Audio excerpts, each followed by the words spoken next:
religious formalism and radicalism. Before going deeper, let us first define religion. Religion can be easily defined as a code of conduct, ethics, form of worship, and a particular system of belief about God or God expressed toward rituals. Religion includes the invisible world and the often social, ethical, and ritualistic elements combined with faith in God. To study the background of religious formalism, we have to look at when the start of these rituals or customs first occurred. The exact time when humans first became religious remains unknown. However, research in evolutionary archaeology shows credible evidence of religious cum ritualistic behavior from around the Middle Paleolithic area.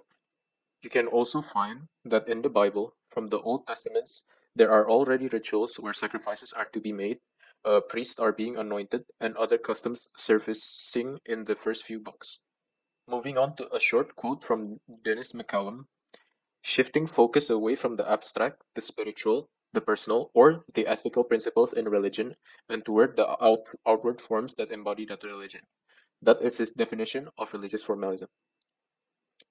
To elaborate a little more on the outward forms of a religion, we can look towards sacred buildings or shrines of worship, calendar of sacred days and times which religious life is oriented, rituals through to experience the sacred or be fixed in some way, special dress, diet, language, or other behaviors unique to that religion.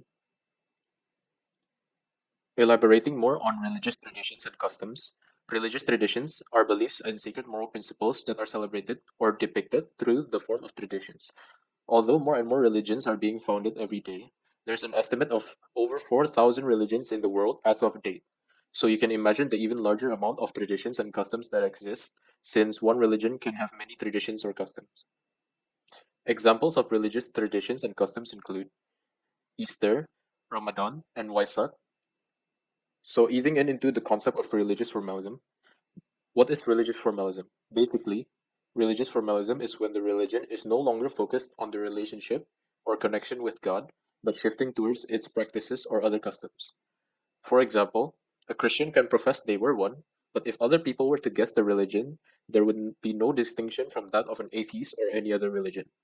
This is because they are only wearing the religion title as a form or shell with no actual substance or lifestyle to support it.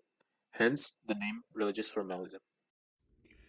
Okay, so now that we've already understood what is religious formalism, let's take a look at criticism. So, what exactly is criticism? Criticism is an expression of one's disapproval towards something, either based on their opposing beliefs or preferences on behalf of the matter. Criticism could be expressed in many ways, including verbal warnings, up to hate speeches, and violent demonstrations. Criticism isn't necessarily always bad, especially when it comes to us criticizing that something that is actually wrong and thereby correcting them. However, many people also misuse this method to manipulate other people in doing the wrong things as well.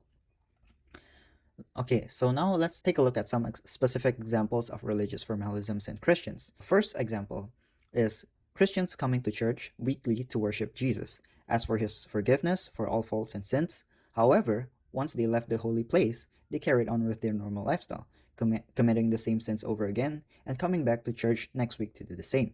The second example could be Christians attending religious events such as church, retreats, outings, and many more, only with the purpose to join their friends and family members, without the actual main goal of worshiping God.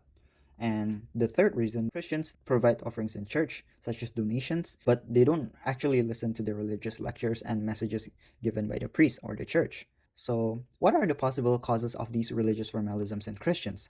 First, according to statistics, annually, more than one third of all Christians never read the Holy Bible at all. Second reason, Christians were taught to attend religious worshiping rituals, offerings, and celebrate sacred days since they were young, but they were never really lectured specifically based on the actual contents, especially the deep meanings of the Bible. Third reason could be Christians start to find the joy of coming to church to meet their friends and family members more than actually worshiping Jesus seriously, just like meeting their relatives at the mall or other places. So, is criticism to religious formalism based on the previous examples and the possible causes appropriate for us?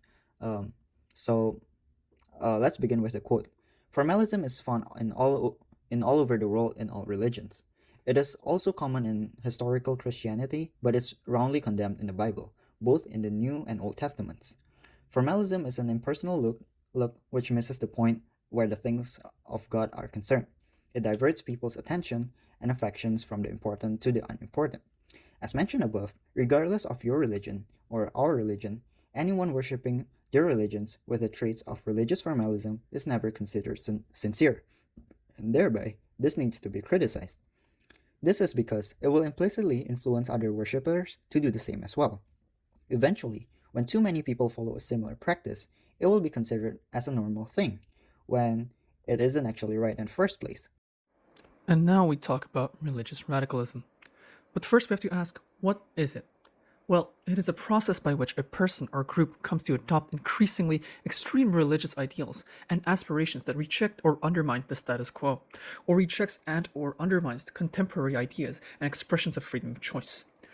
However, this can often lead to extremism and will be the catalyst by which people come to support terrorism and in some cases to then participate in terrorist groups.